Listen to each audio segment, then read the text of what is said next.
Salut tout le monde, ça y est, il est lancé le 60 litres dont j'avais parlé dans le short où je montrais le sable vivant que j'avais reçu de chez zoanthus.fr. Donc je vous en dis plus sur son installation juste après ça.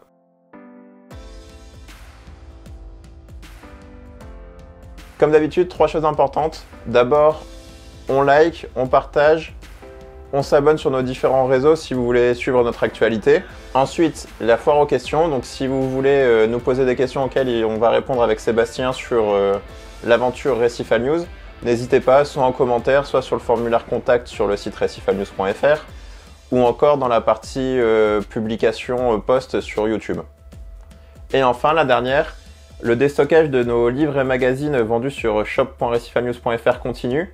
Donc si vous voulez compléter votre collection de magazines et de livres, n'hésitez pas, il y a moins 50% et des frais de port offerts à partir de 100 €. Ceci étant dit, on va pouvoir parler de l'aquarium. Donc c'est une cuve de 60 litres de chez Superfish, l'Escaper 60 litres, donc il y a une largeur importante par rapport à la hauteur, donc ce qui est sympa niveau scape.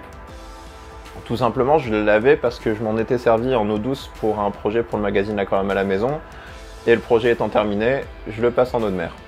Niveau installation, donc je l'avais dit, du sable vivant qui a la facilité de ne pas avoir à être nettoyé puisqu'il contient des bactéries vivantes qui sont à un état stabilisé. Donc c'est un brevet qui a été déposé et qui permet de réactiver, de garder les bactéries vivantes et qu'elles se remultiplient très rapidement à la mise en eau.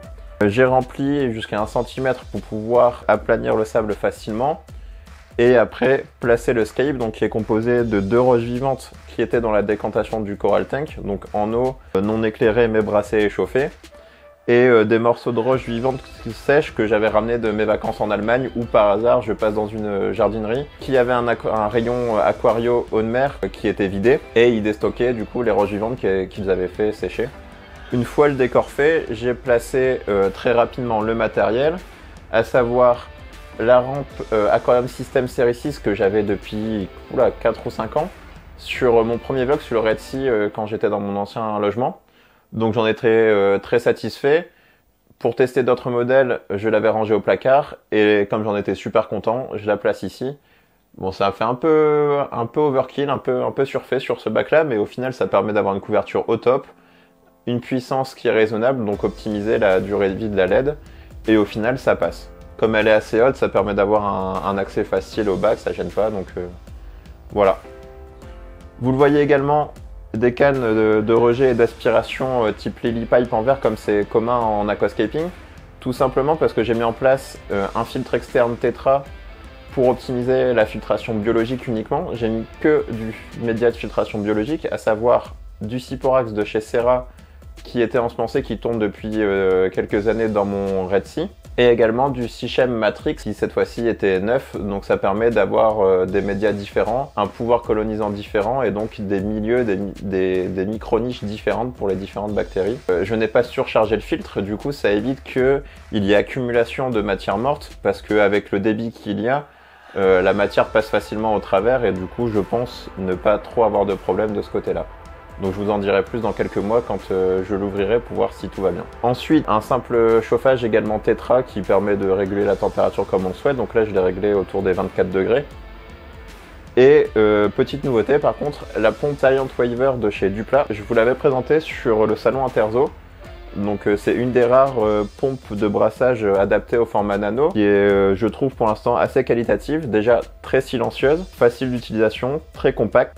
Un petit boîtier qui permet simplement de contrôler à la fois l'intensité sur différents paliers et également les différents types de brassage avec différents programmes, donc vague à courte fréquence, longue fréquence, crête récifale donc avec des pics de courant, etc. Donc je vais en parler plus tard lorsque j'aurai mis les coraux dedans parce que du coup avec les polypes on va pouvoir voir plus facilement les différents types de brassage qu'il y a.